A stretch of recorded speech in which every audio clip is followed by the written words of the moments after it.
The FIFA World Cup Qatar 2022 was a problem that defies reduction to a single word definition. Examining how each side of the argument is biased is a central theme of the current season of State of Affairs, S of A. At all points during the debate over the FIFA World Cup Qatar 2022, there have been two camps. Those who have criticised FIFA for awarding hosting rights to Qatar despite serious concerns about voting irregularities, worker deaths, and human rights violations, and those who have accused the anti-Qatar camp of hypocrisy and of harbouring Islamophobic and anti-Arab bias. There's truth to the claims of both sides in this argument. I warned you it was intricate, so stick with me here. Hello and welcome to Goalside. In today's video we will discuss the reasons this World Cup Qatar was rigged. If you liked the video, don't forget to give it a thumbs up, subscribe to the channel, and turn on the post notifications. So without wasting any time, let's dive right into the video. The sportswashing camp. People in this camp have been against Qatar even being a candidate for the tournament's hosting role. That, they claimed, would be nothing more than a chance for Qatar to... Over 6,500 workers have died in Qatar since the country was named the FIFA host in 2010. And the country's human rights abuses and the de facto caste system between the vastly outnumbered Qatari citizens who enjoy luxurious and rich lives and the labourers who come from all over the world to the tiny peninsula to work hard to make the Qataris' lives even more luxurious and lush have been sportswashed. Their arguments against Qatar hosting the World Cup are well-founded, but the situation is not as cut and dried as they would have you believe. Qatar is not the most democratic country, and there have been tragedies involving its handling of the organisation in regards to labourers, but the vote for the 2022 World Cup host at FIFA headquarters may have been rigged, and even former French President Nicolas Sarkozy was complicit in doing so in a closed-door meeting.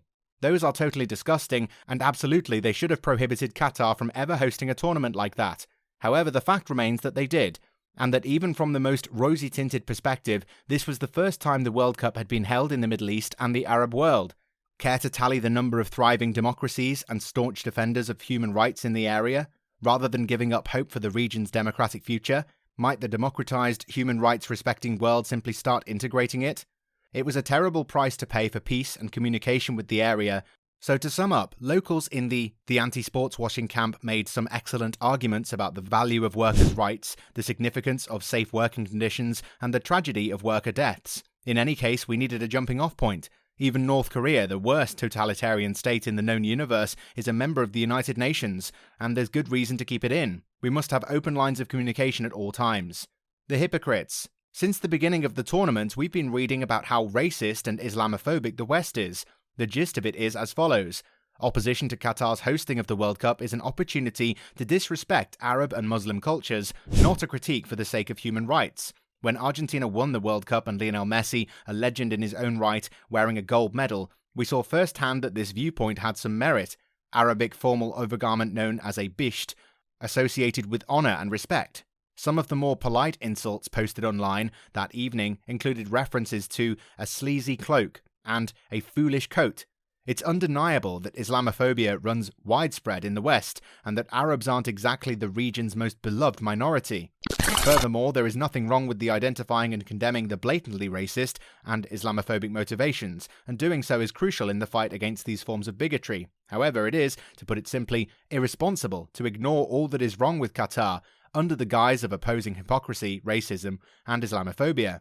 One of the most rudimentary features of the human psyche is the propensity to take a side and fight for a cause. Still, as human beings develop cognitively, their perspectives and worldviews ought to change as well. On the other hand, we can safely say that dictators or dictatorial governments are not solely to blame for the undemocratic practices of non-democratic nations. History, fears of occupation, imperialism, and ideological obsessions all played a role in making these nations what they are today. But think about it for a second. Only a century ago, women couldn't vote anywhere in the very democratic West. Penalty in final was rigged, France versus Argentina. When Angel Di Maria was fouled by Ousmane Dembele inside the penalty area, fans began posting the moment online with the caption, "Argentina rigged the penalty." Almost immediately after Messi scored the game's first goal in the final, in the 23rd minute, fans on Twitter began trending, rigged in connection with FIFA World Cup 2022, claiming that the outcome had been fixed. Infuriated by the referee's decision to award Argentina the penalty, fans blasted Qatar and FIFA for scheming Argentina's victory. The controversy surrounding Argentina's penalty is nothing new. The Messi-led South American team has been awarded 5 penalties in this World Cup, the most ever. 4 of Messi's 6 goals in the competition thus far have come from the penalty spot, and he scored one in the championship game. Increased exertion. The pressure on FIFA to retract its support for Qatar quickly resurfaced for 2 key reasons. At the outset, detractors restated their disappointment that the host country is unwelcoming to communities of people who identify as LGBTQIA+.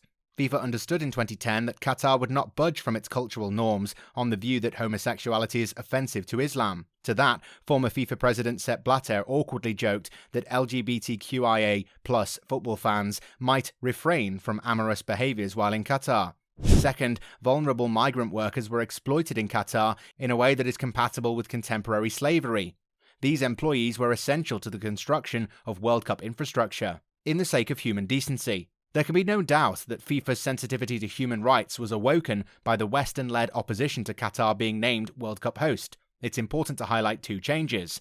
First, in response to mounting human rights concerns, FIFA's governing documents were updated in 2013 to state that discrimination based on sexual orientation is strictly prohibited and punishable by suspension or expulsion from the sport. But Russia 2018 and Qatar 2022 already have contracts to host the World Cup according to their own laws and customs, which are antagonistic to homosexuality. It can be argued that by not pressing the subject of sexual freedom with any scheduled host, FIFA has effectively postponed the implementation of the anti-discrimination rules included in its modified statute of 2013. Lengths beyond the ordinary. The country of Qatar has gone to unprecedented lengths in preparation for hosting the World Cup, spending an estimated $100 billion on infrastructure. Since daytime winter temperatures can reach over 30 degrees Celsius, all 8 stadiums, 7 of which are new, will be cooled to a minimum of 24 degrees Celsius with air conditioning. The Doha Metro Railway and a new bus transit system have been built to transport visitors between different locations. The number of hotel rooms in Qatar has tripled in the past decade, with 11 high-end establishments opening in the run-up to the World Cup. Even yet, this won't be enough to accommodate the over 3 million spectators who are planning to visit Doha. Modifying customs in the area temporarily. Qatar is hosting a worldwide event, but it is doing so with a distinct regional flavour. As the first predominantly Muslim nation to host the tournament, it will undoubtedly bring a unique perspective to the event. There are 2 factors that will put pressure on the hosts and the crowd at the football game. 1, drinking heavily in public has always been a staple of the World Cup. Although alcoholic beverages may be purchased in Qatar, it is against the law to consume them in a public setting. For the World Cup, however, that policy has changed, so that booze can be purchased within stadium complexes, but not while games are in progress. Drinking water will be unavailable 3 hours before kickoff and 1 hour after. Do you agree with these arguments on why the 2022 World Cup was fixed? Tell us in the comments. Also, don't forget to like and subscribe. See you soon with the next video. Thank you so much for watching.